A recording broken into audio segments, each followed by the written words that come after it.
Bom dia a todos e todas. Muito feliz de a gente poder estar aqui. Queria começar agradecendo mesmo às organizações que apoiaram a realização do estudo, tanto pela perspicácia, né, de identificar um tema tão relevante e colocar ele para discussão, quanto por investir mesmo em conhecimento, né? A gente sabe como num mundo cheio de incertezas, né, a ciência, o conhecimento tem um papel muito importante de criar luzes nesse caminho. Então, queria agradecer primeiro às organizações. Esse foi um estudo que a gente, então, no Instituto Veredas realizou em parceria com o Instituto Cíclica, que é a nossa organização irmã. E aqui eu queria, então, compartilhar com vocês algumas dessas percepções que emergem do estudo, né? Como a Natália estava dizendo, a ideia aqui é dar um gostinho, fazer algo como um menu degustação, para que vocês possam conhecer um pouco das ideias que estão ali e depois poder voltar ao estudo e aprofundar no estudo e ver as discussões que a gente está apresentando. Então, como foi mencionado, né, é cada vez mais claro que a gente precisa fazer uma transição para a sustentabilidade. Isso já é um consenso na vida da sociedade. É uma economia que precisa mudar profundamente.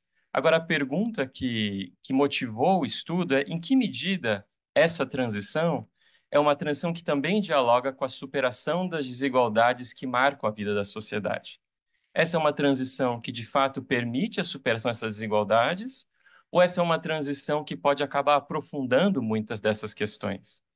Então, foi muito nesse contexto que o estudo foi pensado, e a chave, então, para pensar a relação entre essas duas grandes questões é a inclusão produtiva. Então, se essa transição é uma transição que gera oportunidades para as pessoas, é uma transição que colabora para a gente reduzir as desigualdades. Por outra parte, se essa é uma transição que diminui as oportunidades ou que cria oportunidades de baixa qualidade, essa é uma transição que vai aprofundar as desigualdades. Então, era muito importante para nós entender como essas duas coisas se relacionam a partir da lente da inclusão produtiva. Então, por isso, a grande pergunta que guiou o estudo é essa, né? De que maneira essa transição para a sustentabilidade pode ser portadora de oportunidades de trabalho e renda para a população em situação de vulnerabilidade, sempre mantendo o nosso olhar no Brasil, né? E uma segunda questão muito importante no estudo também era como a gente pode tornar essa discussão, que é tão complexa e às vezes permeada ou em grande medida liderada por governos, alto escalão, como é que a gente pode transformar essa conversa acessível? Para que qualquer organização, qualquer pessoa que é interessada no tema, possa de fato ter os conceitos, as ideias, estar consciente das complexidades que existem e participar efetivamente desse debate. Essa não é uma conversa para um pequeno grupo de pessoas. Essa é uma conversa que pertence a toda a sociedade. Então, o estudo, por uma parte, quer contribuir com essa discussão entre a relação entre esses dois grandes temas, mas quer também tornar acessível essa discussão. Bom, para compartilhar então um pouquinho do processo de pesquisa, como foi mencionado, a pesquisa teve um amplo processo de revisão da literatura, com mais de 700 referências utilizadas.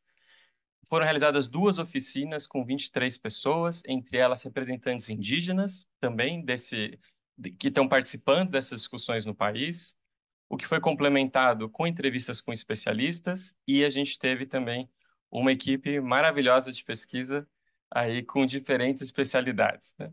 E aproveitando nesse sentido, queria mostrar aqui os rostinhos da equipe de pesquisa. Tem algumas pessoas da equipe aqui, eu queria pedir que levantassem, a gente puder aplaudir, gente, só.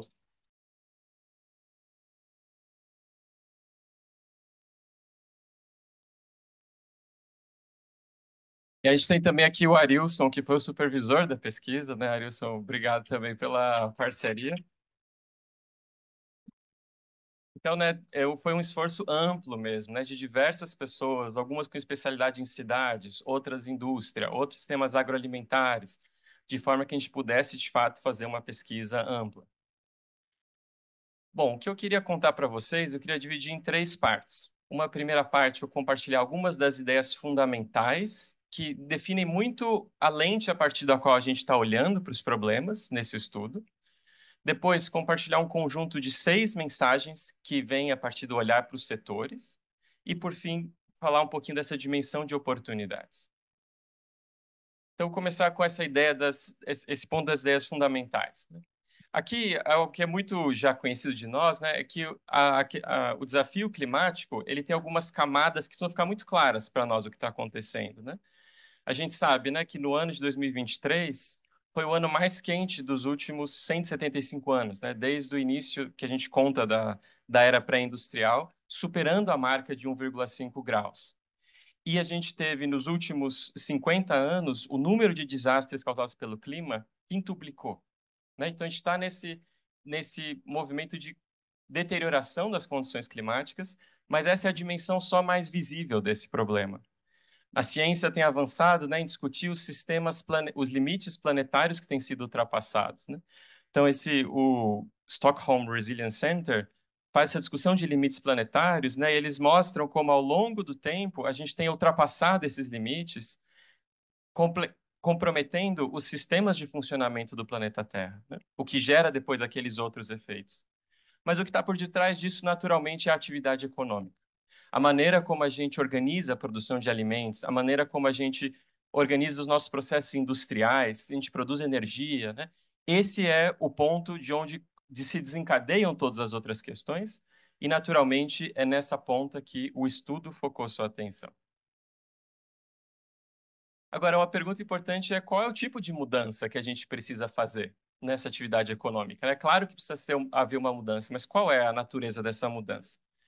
Quando a gente olha o perfil de emissões do Brasil, né, a gente vê que quase metade das emissões, até a última medição que a gente tem disponível, vem de mudanças do uso da terra, quer dizer, em grande medida, desmatamento, né? Então, metade das nossas emissões vem do desmatamento, 25% vem da agropecuária, que é fortemente puxada pela pecuária bovina, e a gente tem depois energia, resíduos e processos industriais aqui em menor medida. A situação do Brasil é diferente, né, do resto do mundo, em que, em geral, o componente de energia é muito mais dominante, né, dos processos industriais.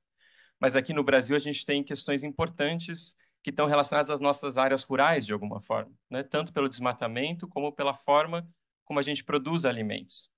Agora, na nossa discussão no estudo, um olhar que fala de emissões revela algumas coisas, mas não revela todos os problemas que a gente precisa enfrentar.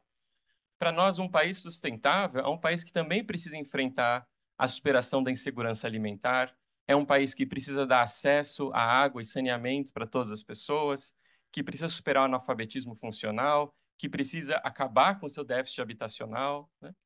Por isso, no estudo, nós entendemos que o desenvolvimento sustentável só pode ser chamado assim se ele de fato promove essa expansão das liberdades humanas, dando conta de duas questões críticas: a conservação e regeneração da natureza e o enfrentamento à pobreza e às desigualdades. A gente não pode reduzir a discussão de sustentabilidade a uma dimensão puramente ambiental. A gente precisa, de fato, adotar e estar muito convictos mesmo de que a sustentabilidade só pode efetivamente avançar se a gente assumir que as dimensões ambiental e social são indissociáveis nesse caminho. E então, nesse contexto, né, o que o estudo propõe é que o desafio que a gente tem pela frente não é simplesmente mitigar emissões. A gente precisa mudar o estilo de desenvolvimento do país. Essa ideia de estilo de desenvolvimento se refere à forma como a gente organiza os recursos materiais, humanos, financeiros e as escolhas que a gente faz de o que produzir e como produzir. Então, a gente precisa mudar nesse nível a nossa atividade econômica, né? No Brasil, a nossa economia está fortemente voltada à produção de commodities para exportação, como minério de ferro, soja, carne. Enquanto esses produtos geram divisas para a balança comercial e geram, por isso, resultados importantes para o país, eles também geram poucos encadeamentos no país, eles são pouco intensivos em mão de obra, o que acaba gerando uma estrutura produtiva extremamente heterogênea e com brechas de produtividade. Esse gráfico mostra o nível de produtividade das empresas de acordo com seu tamanho, comparando América Latina e União Europeia. A União Europeia é esse mais clarinho, né? Se vocês olharem os dados da União Europeia, os degraus são muito mais suaves, né? As microempresas são quase que metade da produtividade de uma grande empresa. A grande empresa é o 100%. Mas quando a gente olha a América Latina, vejam como as quedas são muito mais intensas. de forma que as microempresas só são 6% tão produtivas quanto as grandes empresas. Isso quer dizer que o avanço tecnológico não pode chegar nas microempresas. Ele entra nas grandes empresas se tornam mais produtivas, mas ele não vai se disseminar na economia. Por isso, uma estrutura produtiva heterogênea, nesse sentido, né, que tem brechas de produtividade, ela dissemina desigualdades. Enquanto a gente tiver uma estrutura produtiva que é marcada por essa heterogeneidade, a gente vai ter muita dificuldade de superar as desigualdades, porque os empregos que a gente tem aqui na ponta das microempresas, que são o maior número de empresas que a gente tem no país, são de baixa qualidade. Enquanto a gente não superar esse problema, a gente vai ter esses desafios, né? Acho que um outro gráfico que ilustra muito bem isso é esse que fala de produtividade material. Então, com um quilo, digamos, de produtos utilizados, quanto de PIB eu gero? Se a gente olhar o avanço ao longo do tempo, por exemplo, os Estados Unidos, a linha azul, a gente vê uma trajetória crescente. Da mesma forma, a Europa. Mas quando a gente olha a América Latina, a linha vermelha, a gente vê uma trajetória decrescente. Ou seja, a gente está cada vez usando mais coisas para produzir o mesmo resultado. Então, veja como tem um desafio importante de modificar a nossa estrutura produtiva de forma que ela, de fato, possa gerar ganhos ambientais e sociais para toda a sociedade. Por isso, né, o que o estudo vai defender é que a gente precisa pensar novos motores de desenvolvimento que gerem um ciclo virtuoso tanto para a regeneração do meio ambiente como para a geração de oportunidades e resultados econômicos para o país. Então, é a partir dessa lente que a gente está olhando para o problema, né? Essa ideia de que a gente precisa repensar a atividade econômica, que ela tem uma dimensão ambiental e social relevante e que há uma dimensão estrutural nesse problema que precisa de atenção. Agora eu queria então compartilhar com vocês algumas mensagens a partir do mergulho dos setores, né? Vocês vão ter oportunidade de se familiarizar com o estudo, vocês vão ver que a gente organizou a discussão, como o Marcelo também estava mencionando, em 4 grandes setores, né? Esses grandes setores nós definimos dessa forma, tanto porque isso é consistente com o perfil de emissões do Brasil, né? A gente sabe a relevância dos sistemas alimentares, a questão de energia, a transição nas cidades e as questões que estão relacionadas à indústria e o setor privado. E também muito do debate público se dá ao redor desses temas. Então, há um conjunto de organizações discutindo a transição agroalimentar, há um outro conjunto de organizações discutindo a transição energética. O que o estudo buscou fazer foi reunir todas essas discussões num lugar comum, a partir de uma lente que vai justamente questionar as implicações ambientais e sociais associadas a essas mudanças. E a gente fez 3 perguntas para cada um desses setores, que guiaram o desenvolvimento de todo o estudo. A primeira delas é essa: em cada um desses setores, quais são os problemas ambientais e sociais que mais importam? Quais são as questões críticas que precisam ser abordadas se a gente quer avançar na transição para a sustentabilidade? A partir desse entendimento, a segunda pergunta que a gente abordou é quais são as narrativas de transição, ou seja, há diversas vozes na sociedade que estão propondo caminhos de mudança, transições, e essas vozes muitas vezes dizem coisas parecidas, mas podem dizer coisas diferentes também. E é importante a gente entender sobre o que está sendo falado em cada momento. É preciso ter mais precisão, senão pode parecer que tudo é a mesma coisa. Mas diferentes caminhos podem gerar resultados de natureza muito diferentes. O que a gente encontrou no estudo é que em cada um desses setores, pelo menos há 3 ou 4 narrativas. Então, há 3 ou 4 visões diferentes do que precisa ser feito, e essas visões vão ser entendidas cada vez mais de maneira complementar.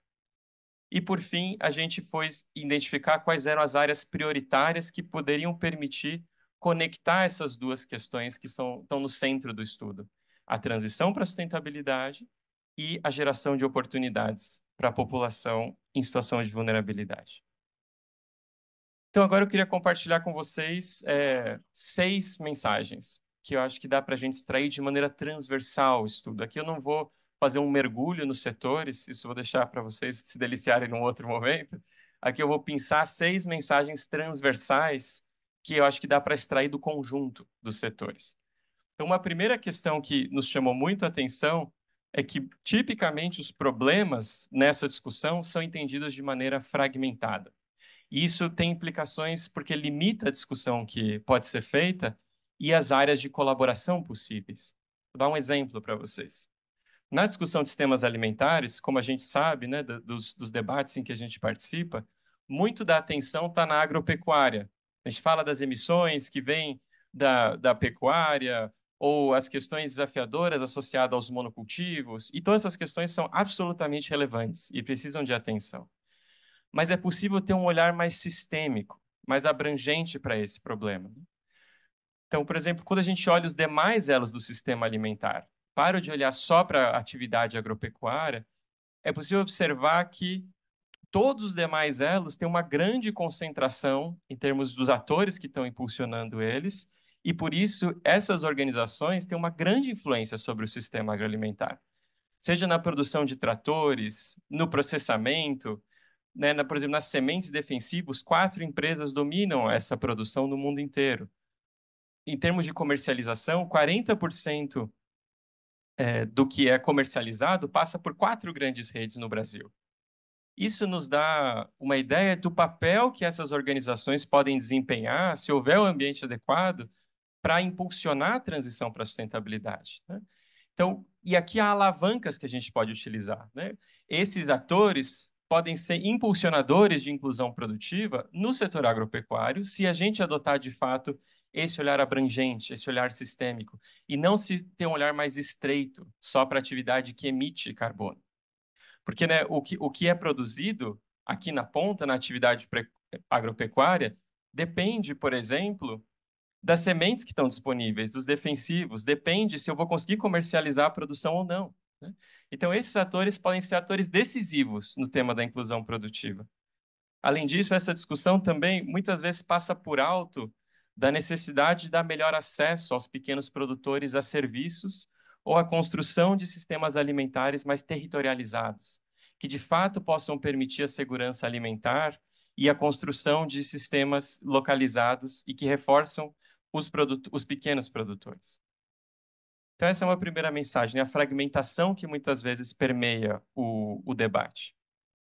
A segunda é que nem sempre o que é considerado uma ocupação verde é, na realidade, também uma ocupação que é decente, ou que gera trabalho decente. Um exemplo nesse sentido é do campo da economia circular ou da construção civil, né? Essas ocupações são fortemente associadas à pauta verde, né? Precisamos circular os resíduos, né? Ou reutilizá-los melhor, ou investimento em infraestrutura que vai precisar ser feito.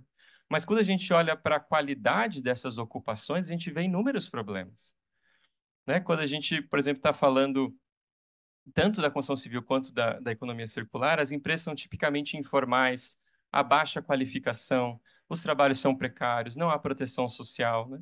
Na construção civil, o nível de informalidade é de 68%. Entre os catadores, né, que são considerados um emprego verde, enquanto em 2019 o nível de informalidade no Brasil era de 40%, entre os catadores era de 86%.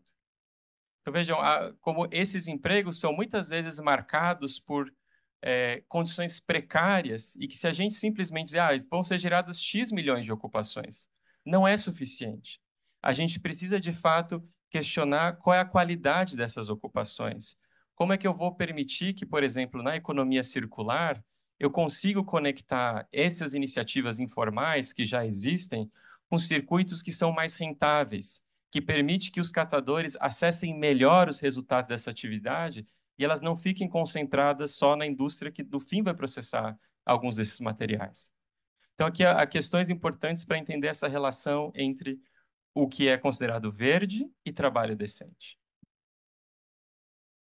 Uma terceira mensagem importante é essa relação entre soluções ambientais e o investimento em inclusão produtiva. A gente sabe, né, nessa discussão sobre desmatamento no nosso país, como as políticas de comando e controle são fundamentais para que a gente possa conter o avanço do desmatamento, né? A gente tem visto a recente retomada das políticas exercendo um efeito importante. Agora, é interessante observar que esse desafio só é efetivamente entendido se eu reconhecer que existe uma economia do desmatamento por detrás. Uma forma de ocupação de regiões como a região norte estimulou uma adoção de uma série de atividades que permitiram o avanço da mineração, da fronteira agrícola de maneira ilegal, ou mesmo das madeireiras, né? É um histórico construído na região de não oferecimento de outras oportunidades, que acaba oferecendo para aquela população local um conjunto de oportunidades associado ao desmatamento. Não estou aqui de forma nenhuma defendendo essas atividades, dizendo que elas deveriam ser de alguma forma promovidas, né? Mas é importante reconhecer que a circunstância nessas regiões muitas vezes são as oportunidades que sobram para essas pessoas. E é muito interessante ver um estudo do Instituto Escolhas, em que eles constatam que o avanço na redução do desmatamento também se dá por políticas de combate à pobreza e formalização do trabalho. Ou seja, se a gente conseguir combinar as políticas de comando e controle com políticas que avançam em criar outras oportunidades, outros caminhos possíveis para essas populações, então as próprias soluções ambientais vão ser mais sólidas, vão ser mais consistentes, né? E não depender tanto de possíveis mudanças que podem acontecer nelas. Uma terceira, ou desculpe, uma quarta mensagem muito importante é que as soluções que a gente considera associadas à sustentabilidade ou verdes não são neutras nos seus efeitos ambientais e sociais. E é importante a gente questionar que resultados isso gera. Um outro exemplo, então, aqui nesse tema tem a ver com o campo da energia, no que tange especificamente às eólicas, né? Vocês sabem como a produção de energia a partir da força dos ventos é uma estratégia importante para reduzir a nossa dependência de fontes fósseis de energia. Mas quando a gente olha a experiência, por exemplo, de implantação de hélices na região Nordeste, a gente identifica uma série de desafios, né? A adoção das hélices no Nordeste tem gerado questionamentos tanto de saúde pública, né, saúde mental das pessoas onde essas hélices são instaladas, como questões econômicas, né? Tem um estudo muito interessante do INESC que justamente eles vão mostrar como os contratos de arrendamento estabelecidos entre as empresas e os produtores são extremamente desvantajosos para aqueles produtores, né? Tanto nas cláusulas, contrapartidas que são estabelecidas, o tipo de remuneração. Então, há problemas na maneira como a gente faz as coisas, né? Quando eu estou dizendo isso, eu não estou sugerindo que as eólicas não são uma solução importante, ou que a gente deveria, então, deixá-las de lado. Mas como foi mencionado no painel do início também, como a gente faz as coisas importa. E esse como a gente faz as coisas precisa incorporar uma atenção maior para a dimensão social, para que a gente possa então ter parques eólicos que criam oportunidades, que de fato se conectam com a região e permitem que sejam criados círculos virtuosos ali. Uma quinta questão que também parece muito importante é que quando às vezes a gente adota soluções que visam aumentar a sustentabilidade ambiental, elas podem ter como consequência o aumento do custo de vida da população em situação de vulnerabilidade. E aqui eu queria dar dois exemplos para vocês disso. Um primeiro exemplo, de novo, do campo da energia, é que em muitos lugares tem se discutido a necessidade de taxar os combustíveis fósseis para estimular o desenvolvimento de novas tecnologias, né? Então, isso torna mais atrativo, né? Se os combustíveis fósseis ficam mais caros, outras fontes de energia vão se tornar mais atrativas. Esse é um incentivo para esse desenvolvimento. Mas quando a gente faz isso, a gente aumenta o custo de transporte e alimentação. E o custo de transporte e alimentação ocupa a maior parte do orçamento das populações em situação de vulnerabilidade. Então, se eu faço esse movimento, a tendência é que eu leve um grande contingente da população para situações de pobreza e, em muitos lugares, como a gente sabe, também geram protesto e tensões, né, na coesão social da sociedade. Um outro exemplo nesse sentido, no campo das cidades, né, a gente sabe como a ideia de soluções baseadas na natureza, como a construção de parques para dar conta de muitos desafios ambientais, como a drenagem das águas nas cidades, são importantes, né, para aumentar a sustentabilidade no espaço urbano. Mas se a gente fizer isso sem dar atenção de novo à dimensão social, o que pode acontecer é um movimento de especulação imobiliária. E aquelas populações que estavam naquele lugar onde chegou aquela solução são expulsas para outros lugares. né? Então, e vão para lugares muito mais insustentáveis do que elas estavam antes, né? É interessante ver como no Brasil o déficit habitacional, 50% dele está associado ao ônus excessivo com aluguel. Não é a falta de moradia, mas o ônus excessivo com aluguel é o principal componente. Então, se a gente não lidar com a transição na cidade sem ter em vista desafios como a especulação imobiliária e tudo que está relacionado a ela, de novo, essa pode ser uma transição excludente. E uma última ideia do que sai dos setores, né, é que muitas das soluções que são apresentadas no debate público estão tipicamente orientadas a empresas de maior porte e pouca atenção é dada para as micro e pequenas. Muitas vezes soluções são inacessíveis a elas, né? Isso, de novo, não é dizer que não deveria haver soluções para as grandes empresas, isso é essencial que haja, porque elas têm um papel muito importante, o impacto que elas geram é muito relevante. Mas se a gente não quer deixar essas outras para trás, a gente precisa pensar soluções que também façam sentido para as micro e pequenas. Isso está muito associado aos sistemas alimentares e à indústria, né? Para dar uma ideia da dimensão do que eu estou falando aqui, as micro e pequenas empresas são 99% das empresas do país.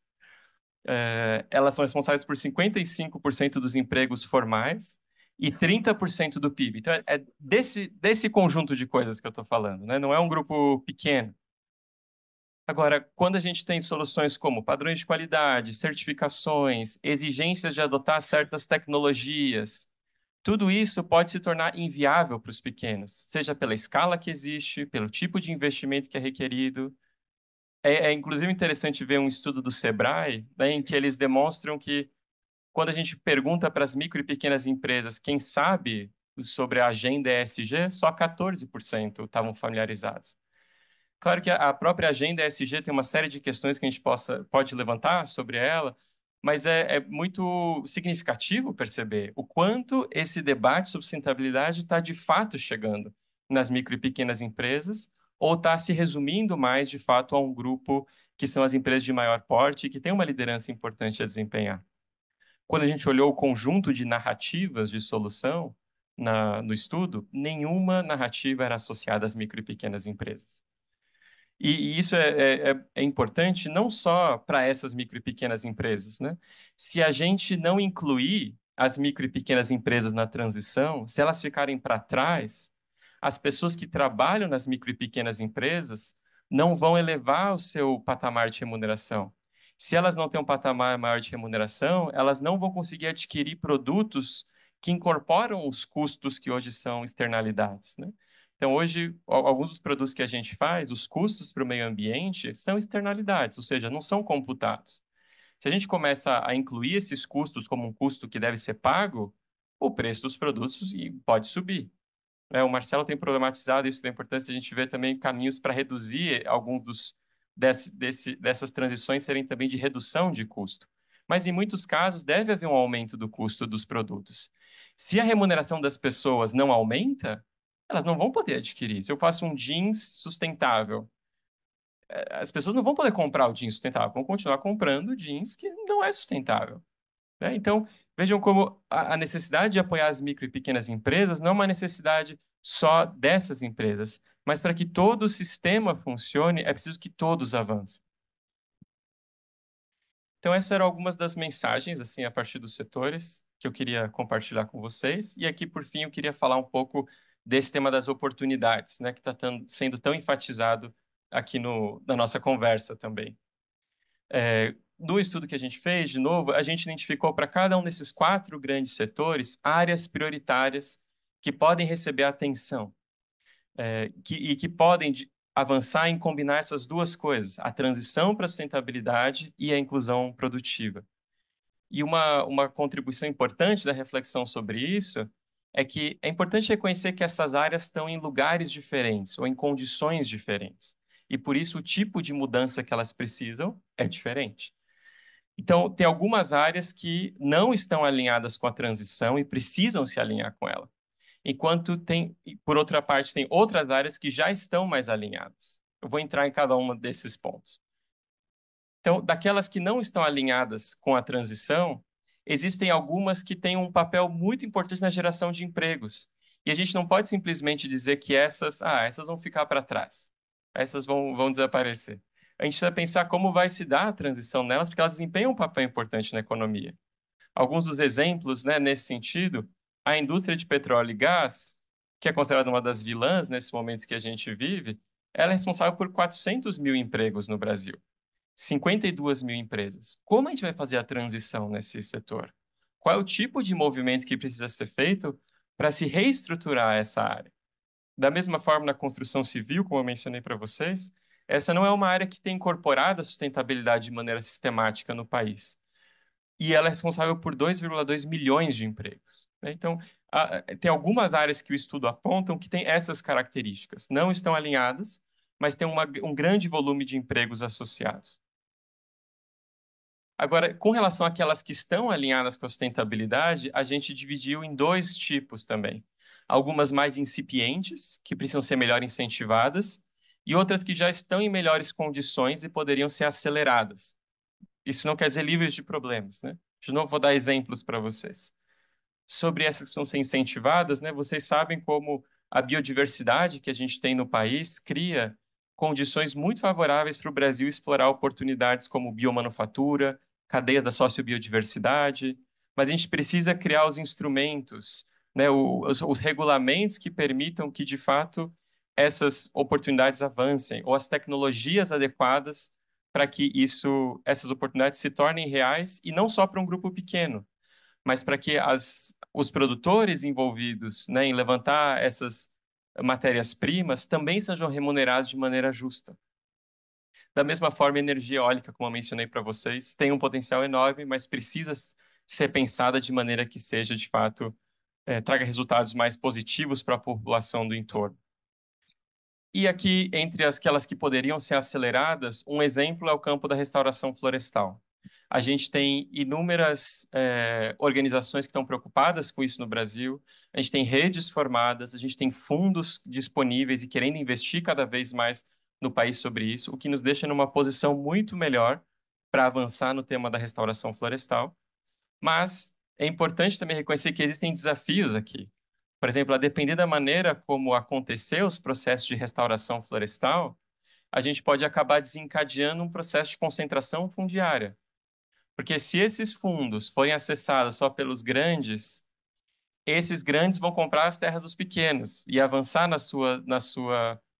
no aumento da concentração fundiária, né? Ainda que parte do que precisa ser feito de restauração está dentro de terras públicas, e isso tem uma outra forma de pensar isso, fora do campo das terras públicas, né, há questões que precisam ser levadas em conta para que a restauração florestal não seja um meio para o avanço da concentração fundiária.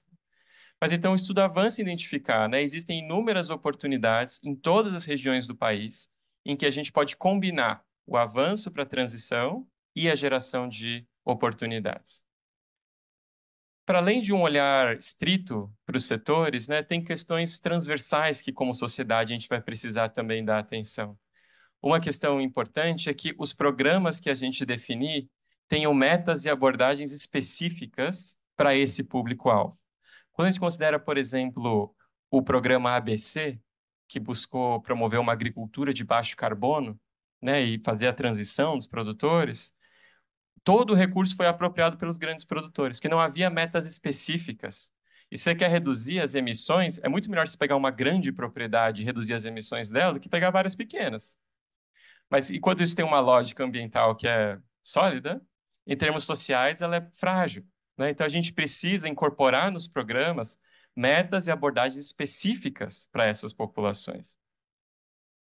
O que muitos países também estão experienciando é desenvolver um sistema de desenvolvimento de capacidades que antecipe e responda às demandas da transição, né? Então, a gente tem alguns esforços no Brasil que são restritos nesse sentido, mas a gente poderia pensar, né, como é que a gente pode envolver o setor privado e identificar essas demandas junto ao governo e articular o papel que universidades, os institutos federais podem desempenhar, de forma que essas capacidades sejam oferecidas de maneira que a gente aproveite efetivamente as oportunidades, né? Para que as oportunidades que sejam criadas aqui não sejam, então, apropriadas ou ocupadas por pessoas que venham de fora do país, né? A gente precisa preparar, de fato, essa população para que possa se beneficiar disso. Uma outra questão importante é como a gente pode adotar melhores critérios para selecionar as tecnologias que vão impulsionar os arranjos produtivos, né? A depender da tecnologia que a gente utiliza, ela pode ser mais inclusiva ou menos, né? Tem uma discussão, por exemplo, interessante sobre trajetórias tecnológicas no contexto da Amazônia, em que são identificadas diferentes trajetórias. Algumas delas vão estimular o monocultivo e a grande escala, outras vão estimular, em níveis de produtividade significativos, diversidade e pequenas propriedades. Mas então, como é que a gente adota melhores critérios para poder selecionar essas trajetórias? E, por fim, né, num contexto em que a gente tem cada vez mais eventos extremos, em que a gente tem enchentes, secas, desastres que acontecem como os tufões no sul, a gente vai precisar mudar a maneira como a gente pensa a proteção social. Não é suficiente a gente entender vulnerabilidade em termos econômicos. A gente precisa entender quais são as vulnerabilidades daquele território. E não vai ser suficiente eu transferir, fazer uma transferência de renda para que as pessoas possam continuar subsistindo. A gente vai precisar ter uma ajuda humanitária responsiva e permitir que essas populações se adaptem. O acompanhamento a essas populações vai ter que ser muito mais próximo para que os meios de vida delas possam ser modificados e elas não sejam tão vulneráveis a esses eventos. Gente, então, para fechar aqui algumas considerações finais, acho que o estudo demonstra, né, que o Brasil pode se tornar uma liderança decisiva nesse debate, especialmente se a gente consegue incorporar a integração entre essas agendas ambiental e da superação das desigualdades. Para nós, é essencial que isso se traduza numa atenção substantiva à inclusão produtiva, que está associada a responder perguntas como: esses empregos que vão ser gerados são para quem? Com que remuneração? Como é que as pessoas vão acessar essas oportunidades? E qual é o tipo de arranjo produtivo que é criado ao redor dessas decisões, como o Joaquim Levy estava mencionando, que a gente está tomando? Por isso, né, para nós é inadequado pensar que inclusão produtiva é um tema da assistência social estritamente. Para nós, a inclusão produtiva tem que estar no coração da nossa reflexão sobre desenvolvimento econômico. Qual os caminhos que a gente toma como nação tem que incorporar uma preocupação com a inclusão produtiva. A gente parte justamente dessa premissa, né, de que um país só é próspero se todas as pessoas têm os meios para produzir e para consumir produtos sustentáveis. E por isso, para nós, não há transição sem inclusão produtiva. É isso, gente. Muito obrigado.